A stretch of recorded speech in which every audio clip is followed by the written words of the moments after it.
తుమ్ముకు తమ్ముడు ఉంటాడో లేదో తెలియదు కానీ ఆవలింతకు అన్నయ్య మాత్రం ఉంటాడట. చూసుకోండి మీరు.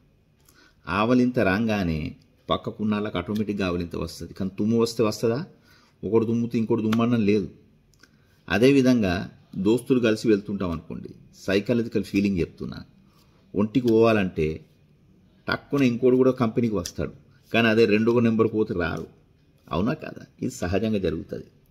ఇవెందుకు ఇవి కాలక్షేపం అప్రస్తుతమైనటువంటి విషయాలని కానీ నేను మాట్లాడుతున్నా. అసలైన విషయం ఏంటి అంటే, నీ దగ్గర డబ్బులు ఉన్నప్పుడు వృధా చేయకుండా ఉండటం ఎంత ముఖ్యమో.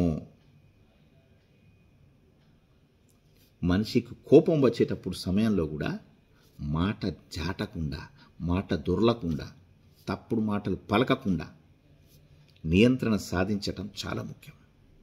చాలామందిని చూస్తాం, ఈ గల్ఫ్లో ఉన్నారు, లేకపోతే అక్కడ ఉన్నారు, ఇక్కడ ఉన్నారని చెప్పేసి ఎక్కడెక్కడో ఉంటారు.